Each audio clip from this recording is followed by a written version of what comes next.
All right, here we are, Algebra 2, 4-5, completing the square.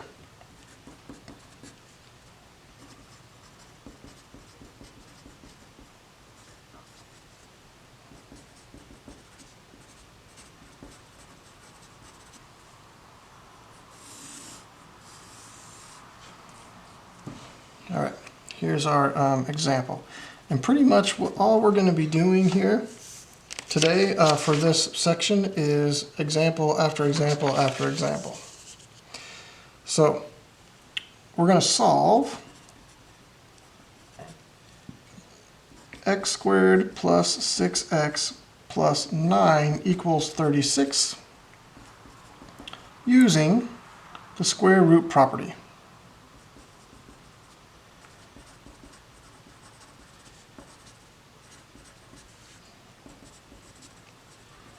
All right, so we are going to take some steps here. So x squared plus 6x plus 9, if we were to factor that, it would be x plus 3 times x plus 3, and then equals 36 over here. And so what we're doing is here is what do we add together to get 6, excuse me, and multiply together to get 9. So you add 3 plus 3 to get 6, you multiply 3 times 3, you get 9. All right, so that's where we get this factor here. So x plus 3 times x plus 3 is x plus 3 squared, right? Equals 36.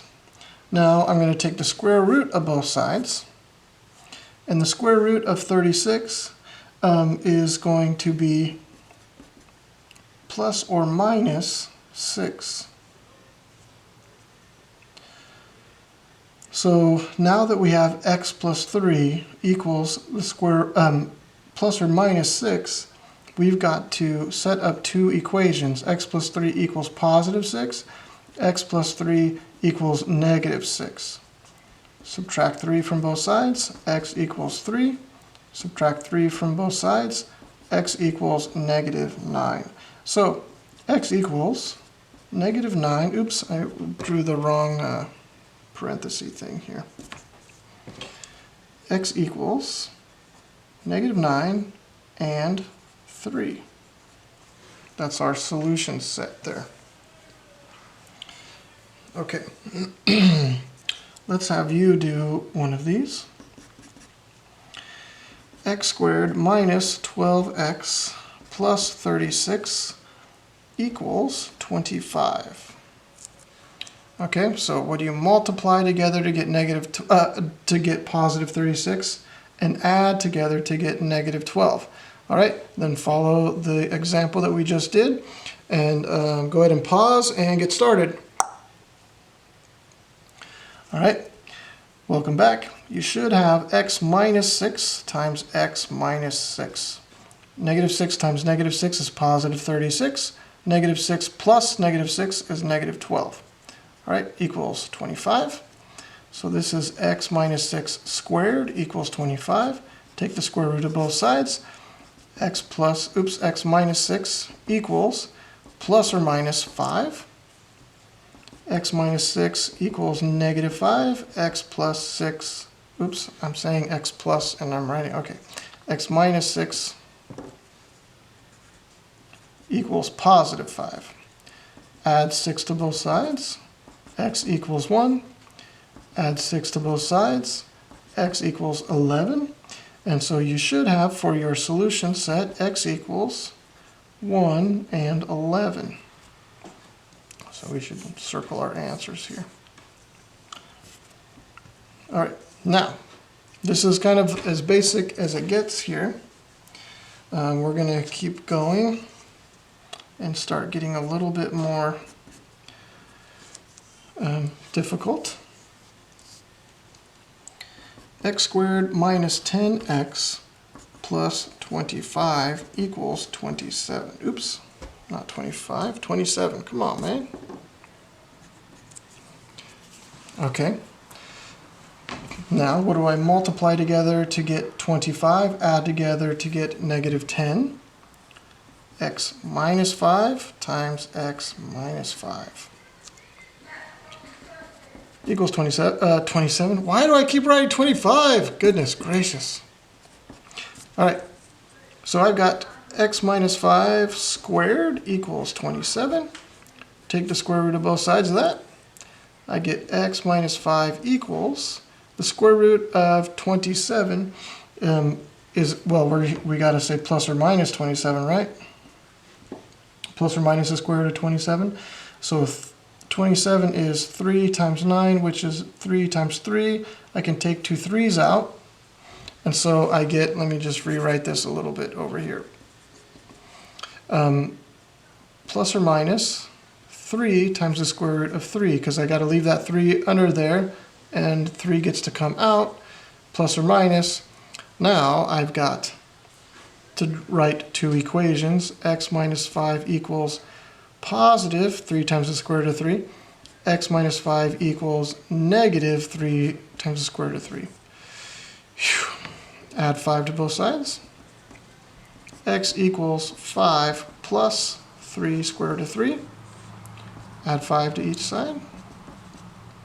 X equals 5 minus 3 square root of 3. And so we can, one way that we can write this, notice how these terms are the same and there's just a negative or a positive there. We can just rewrite this as x equals 5 plus or minus 3 times the square root of 3. That's okay to do, instead of writing all of this. You can write all of this if you want with these numbers in there, or you can just write it like this. That's okay too. Okay, let's have you do one of these. And then we'll move on to the really complicated stuff. X squared plus 8x plus 16 equals 20. Okay, so what do I multiply together to get 16, add together to get 8. All right, pause and get to work on this guy. Okay, let's see how you did. X plus 4 times x plus 4 is how to factor this mess here, equals 20. So now I've got x plus 4 squared equals 20. I'm going to take the square root from both sides, and I end up with x plus 4 equals plus or minus the square root of 20, which is 4 times 5, or 2 times 2. And 5 is left in there. So I'm going to keep going right here. X plus 4 equals plus or minus 5 times the square root of, 4, oh gosh. The square root of 4, or the square root of 2 squared, is 2, times the square root of what's left over, which is 5. And so I'm going to subtract 4 from both sides, or I can set up two equations. Either way, I'm going to end up with x equals negative 4 plus or minus 2 times the square root of 5.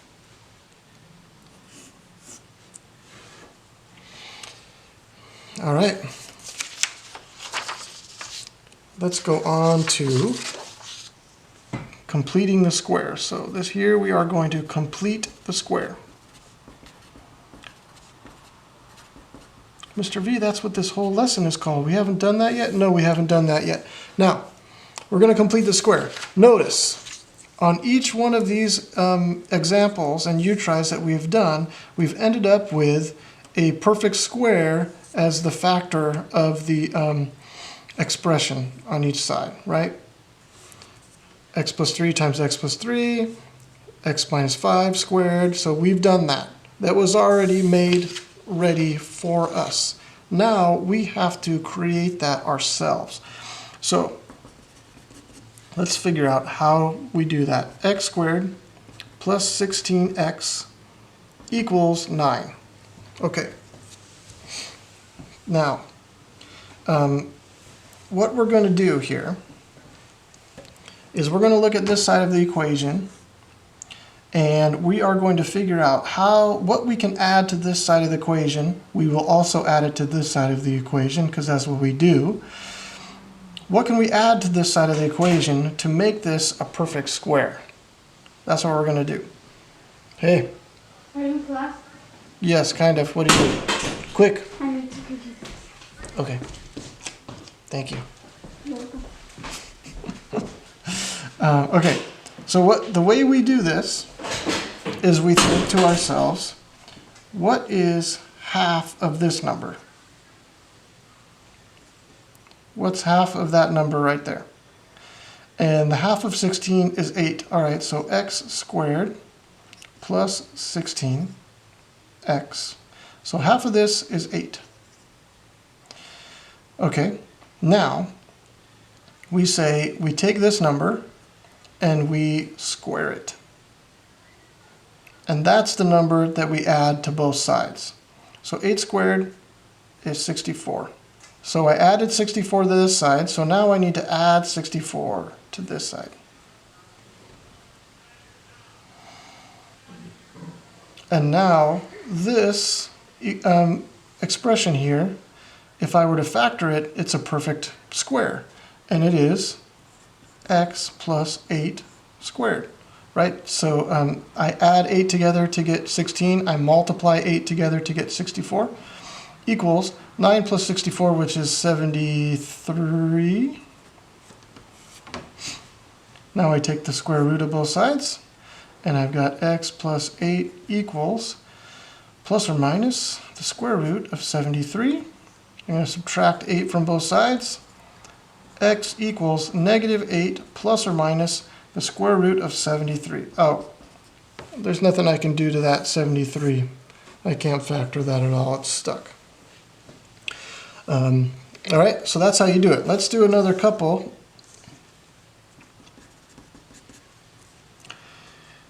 X squared plus 10x minus 11 equals 0. Okay, now we're in this situation where we have this number over here. Now in the book or in some other areas, you might see some thing where you mess around with this number and you see what you should add to complete the square, whatever, blah, blah, blah, blah. I recommend ignore it. Get this 11 out of here and deal with it later. So now I've got x squared plus 10x equals 11. Now I'm at this same starting point where I was before at this first example. And now I just say, what's half of this? It's 5.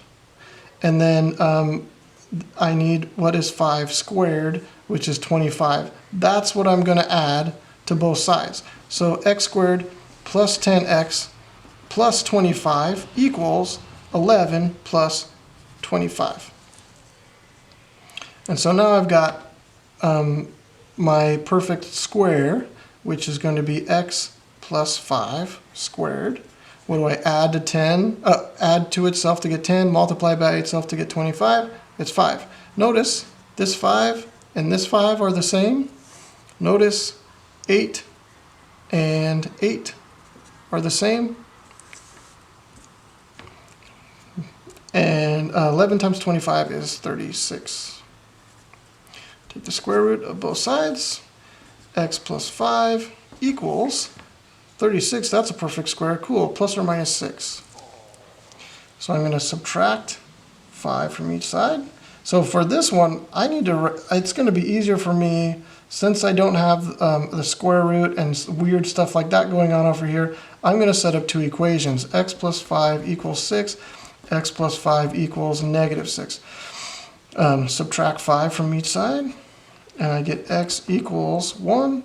Subtract 5 from each side, x equals negative 11. So x equals negative 11 and 1. All right, you guys ready to do one on your own?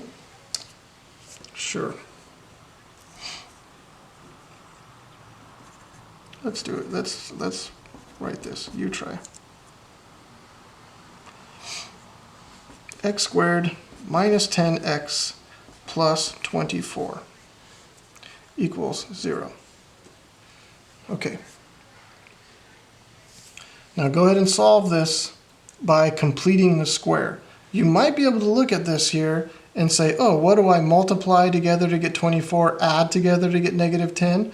It's x minus 4 times x minus 6. So, and then you set that equal to 0, and you get x equals 4 and 6. Now, I don't want you to do it that way, even though that is the best way to do it, or the easiest way. I want you to practice completing the square because I said so, and because it's very helpful, because sometimes completing the square is the best way to do it. So go ahead and pause and complete the square. All right, let's see how you did. First thing I want to do is get this 24 out of here. So I'm going to subtract 24 from each side, and I end up with, I'm just going to write it over here, x squared minus 10x equals negative 24. Then I'm going to see what's half of negative 10? It's negative 5. Negative 5 squared is positive 25. So I'm going to add 25 to both sides. And so I end up with x squared minus 10x plus 25 equals positive 25, and negative 24 is positive 1. Now I have x minus 5 squared equals 1. Take the square root of both sides. X minus 5 equals plus or minus 1. So x minus 5 equals 1. X minus 5 equals negative 1. Add 5 to both sides. X equals 6. Add 5 to both sides. X equals 4. Hey, wait a second. Aren't those the numbers I already got before? Yes, they are. 4 and 6.